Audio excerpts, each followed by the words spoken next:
Sprint warns of a data breach. Eclipsium announces discovery of server firmware supply chain problems.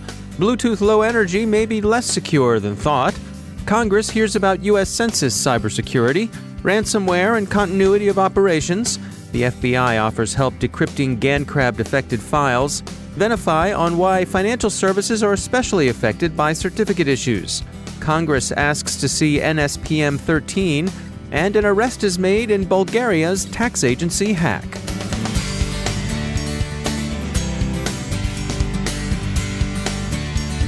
It's time to take a moment to tell you about our sponsor, Recorded Future. Recorded Future is the real-time threat intelligence company whose patented technology continuously analyzes the entire web to develop information security intelligence that gives analysts unmatched insight into emerging threats.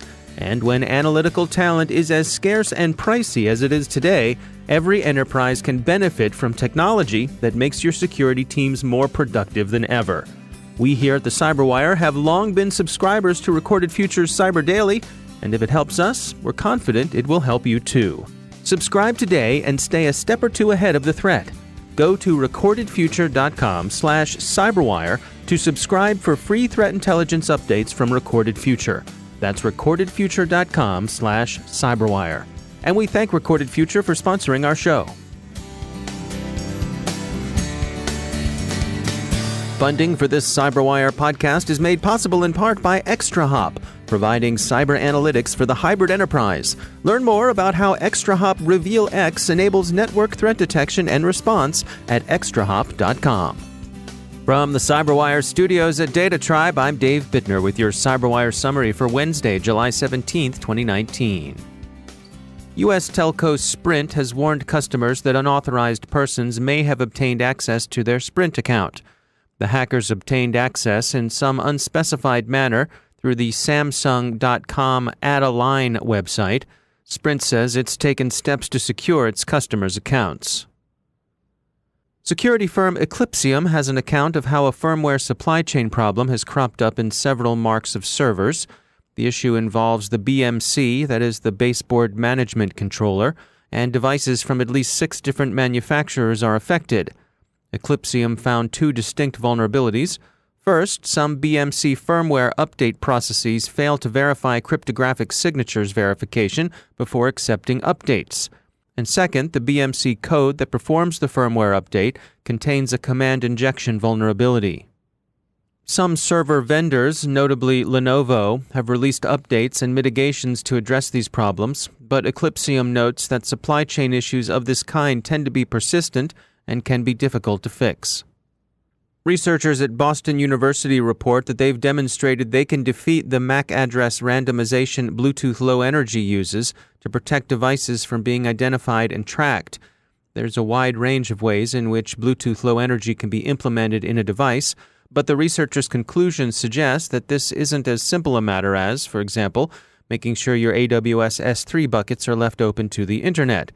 Even properly, carefully implemented instances can yield a lot more information about a device than had generally been believed.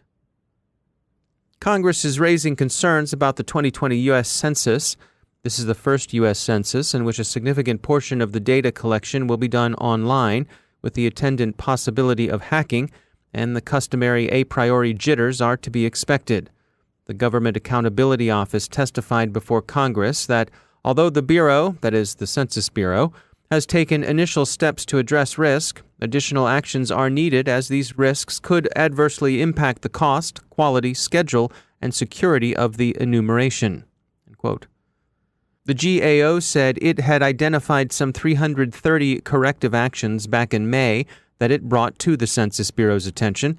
The Bureau is delaying action on 104 of these, citing either technical or resource issues. That said, and all things being equal, the GAO thinks that, quote, while there's a lot of work needed going forward, they don't think we're looking at a disaster. The whole point, of course, is to be able to carry out the constitutionally required headcount, and the Census Bureau is confident it can do that while securing the personal data it will collect. Sensibly, they say they have a variety of continuity of operations plans in place, and that they're working on a plan that would cover the worst-case catastrophic takedown of its systems. Continuity of operations and mission assurance are worth thinking about with respect to ransomware, too. One of the bigger ransomware demands issued lately has been received by Monroe College, a proprietary school headquartered in the Bronx. Naked Security puts the extortion demand at $1.8 million, and Inside Higher Ed says it's an even $2 million. In any case, what may be most interesting about the episode is the way in which Monroe is working to continue operations. The college has declined to say whether it will pay the ransom, but it has said that it's reverted to manual and even face-to-face operations to continue to deliver its product to the students.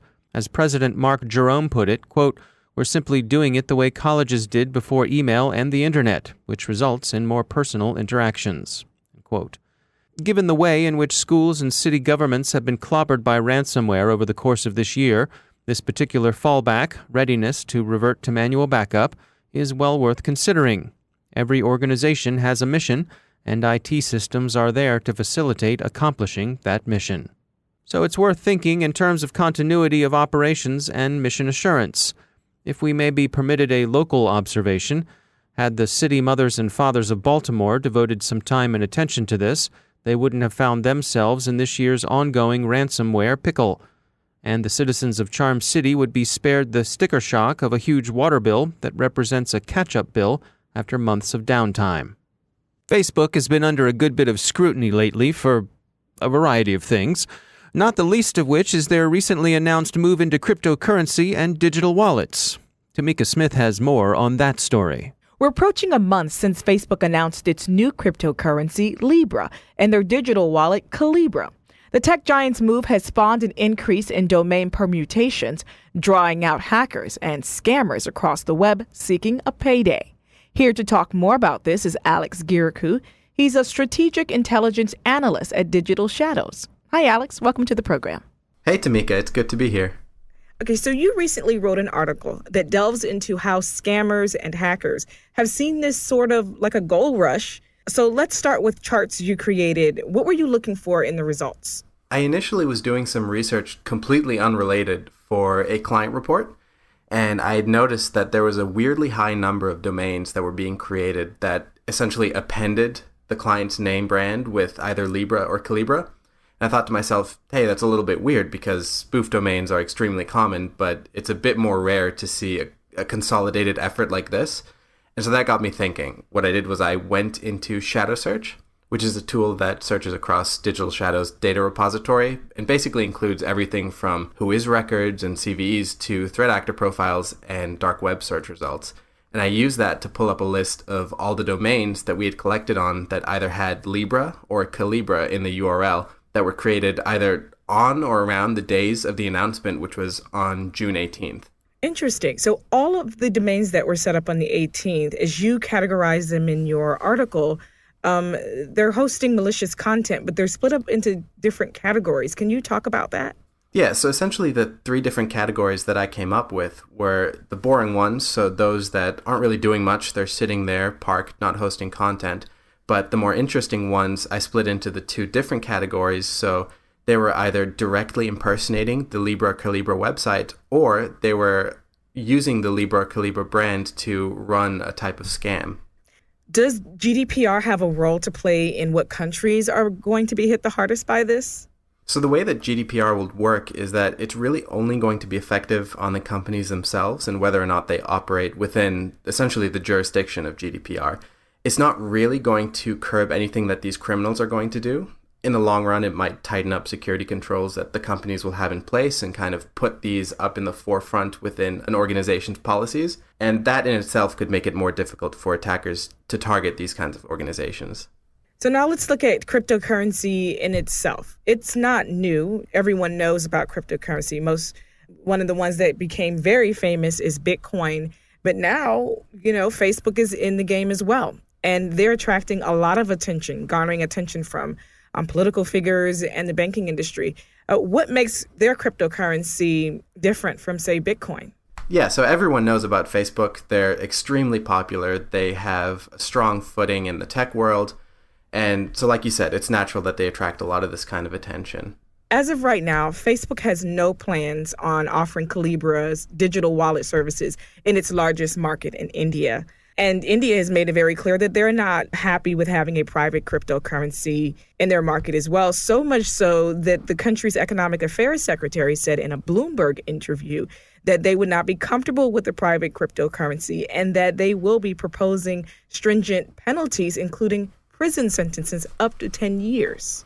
So Facebook is absolutely huge, and essentially the goal with Libra and the Calibra wallet is to leverage their global platform to create an easy-to-use, borderless currency. But in practice, like you said, that can be a bit more difficult. With India saying that they're not too comfortable with the implementation of cryptocurrencies like Libra, it raises a couple of questions. But mainly, things like blockchain networks, which typically operate in a more decentralized manner, it can make it difficult to regulate it in the way that you would a more traditional currency. But the way that Libra appears to be set up, it seems more centralized than most other cryptocurrencies, like you mentioned, Bitcoin. And so it's probably more likely that Facebook will try to abide by the laws within countries like India and that Libra would be operating in otherwise. But we'll have to see how that actually works and how that's implemented once the cryptocurrency actually comes around in 2020, because it's difficult to fully manage a blockchain network, especially with regards to cryptocurrencies, because people can always use VPNs to get around things like IP blacklisting. So it is possible, and essentially we'll just have to see what happens come 2020. Exactly. So we'll have to leave the conversation here for now. Thank you so much for joining the conversation, Alex. It was so nice to be on. Thank you so much. Alex Girikou is a strategic intelligence analyst at Digital Shadows. You can find him tweeting at photon_research, tweeting about Facebook's Libra, leaky SMB file shares, among other topics. And Tamika Smith joins me in the studio now. Tamika, along with the folks sort of going out on this gold rush for domain names, representatives from Facebook had some time in front of Congress yesterday. They got a bit of a grilling. Yes, they did. Specifically, David Marcus. He's the co-creator of Facebook's new digital currency, Libra. What I thought was very interesting is that he knew, from what I could see, that he was stepping into a zone where a lot of criticism was going to be coming his way. He brought up the Independent Libra Association, which includes companies in the financial sector, the blockchain sector, venture capitalist companies, nonprofits. They're specifically there to regulate this new currency and to make sure that implementing safeguards is what they're there to do. And most importantly, that Facebook will only get 1% of the vote on this association. All right. Well, it's certainly interesting developments. I think Facebook is under a lot more scrutiny than perhaps they had hoped to be under or even bet on. Tamika Smith, thanks for keeping an eye on this stuff. Of course. The U.S. FBI has issued a flash alert offering master decryption keys and other useful information concerning the now possibly retired but still troublesome GandCrab ransomware. Good for the Bureau, we say. Now anyone can create their own decryptor. A survey by Venafi suggests that financial services are likelier to suffer a certificate-related outage than are businesses in other sectors. They're particularly vulnerable because, as Venafi puts it, quote, financial services organizations rely on machine identities to secure and protect a wide range of business-critical machine-to-machine communication, end quote. Bulgarian authorities have arrested a 20-year-old man in connection with a data breach at the National Tax Agency that exposed some 7 million people's personal information. The unidentified suspect is said to have been a legitimate penetration tester who went over to the dark side. And this just in, humans now read the CyberWire on Alexa. Lack the time or inclination to read the daily news briefing? Let us do it for you on your Alexa. Just say, Alexa, what's my flash briefing? Or, Alexa, what's in the news? After you've set the CyberWire as part of your flash briefing, and your regular podcast hosts, most likely me, will take it away. And now a word from our sponsor, KnowBe4, the experts in new school approaches to defeating social engineering. You ever wonder how hackers and con artists know so much about their targets? Basically, there's more information out there on everyone than you'd like to believe. There's even a name for it, open source intelligence, OSINT. Kevin Mitnick, KnowBe4's chief hacking officer, can show you what the bad guys can find out about you. Go to knowbefore.com/OSINT and register for a free webinar with people who know a thing or two about mind-blowing underground OSINT secrets that you need to know. That's knowbe4.com/OSINT. And we thank KnowBefore for sponsoring our show.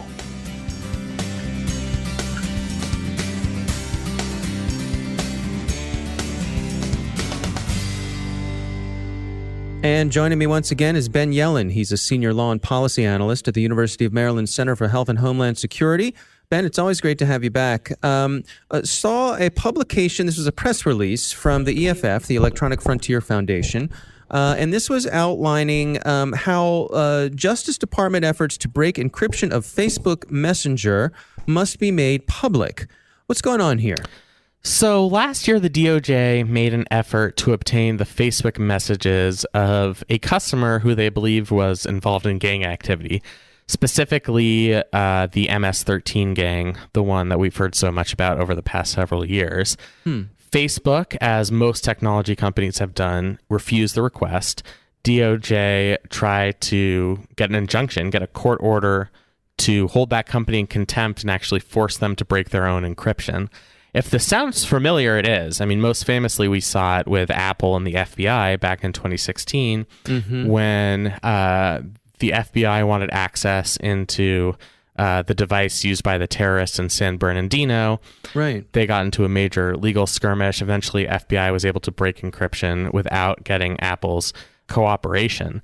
The court actually denied the government's effort to get Facebook to decrypt their messaging service. And what EFF is petitioning is to get that opinion public. The reason that's so important for people who care about digital privacy and civil liberties is there's going to be some reasoning contained within that decision that would apply to all different types of other cases.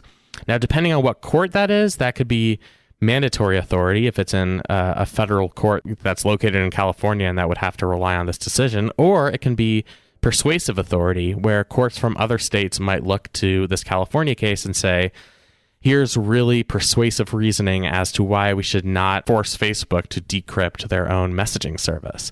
And so far, the federal judge has denied the EFF and other civil liberties groups' petition to make that information public. So the case is still classified. We don't have the government's reasoning. That's left EFF to do a lot of guesswork. And what they're arguing is that in order to keep the public informed about the government's anti-encryption tactics, that information needs to become public. And I think they have a very compelling case. What are the odds that you think they'll prevail in this? Well, this is something that's up to the judge. I'm sure the judge is being heavily persuaded by the DOJ because any public opinion on this, even if it's partially redacted, could reveal methods that the federal government uses to decrypt devices or software, any type of technology. So there is that element where law enforcement is always reluctant to unveil the tactics that they use in conducting their work. And to be clear, I mean, that's a legitimate argument from the DOJ's side. Absolutely. It's completely legitimate. There are other ways to get basic information out there about the legal reasoning, in particular, under what federal statute did the judge base his or her decision. And that, I think, could be done without revealing any of the underlying information about law enforcement tactics. Now, frankly, there's a lot we don't know about the case. So there might be something contained in there that is classified and that would really harm law enforcement efforts as it relates to either dealing with technology companies or confronting groups like MS-13. But my inkling is that if a judge was amenable to refusing the DOJ's request to decrypt Facebook software, perhaps they'd be amenable to a petition from a civil liberties group to get that opinion unsealed. So far, that's been unfounded, but that would be a logical conclusion from the original decision. All right. Well, Ben Yellen, thanks for joining us. Thank you. And that's the CyberWire. Thanks to all of our sponsors for making the CyberWire possible, especially our supporting sponsor, Observit, the leading insider threat management platform. Learn more at observit.com. The CyberWire podcast is proudly produced in Maryland out of the startup studios of Data Tribe, where they're co-building the next generation of cybersecurity teams and technology. Our amazing CyberWire team is Stefan Vaziri, Tamika Smith, Kelsey Bond, Tim Nodar, Joe Kerrigan, Carol Terrio, Nick Valecki, Bennett Moe, Chris Russell, John Petrick, Jennifer Iben, Peter Kilpie, and I'm Dave Bittner. Thanks for listening. We'll see you tomorrow.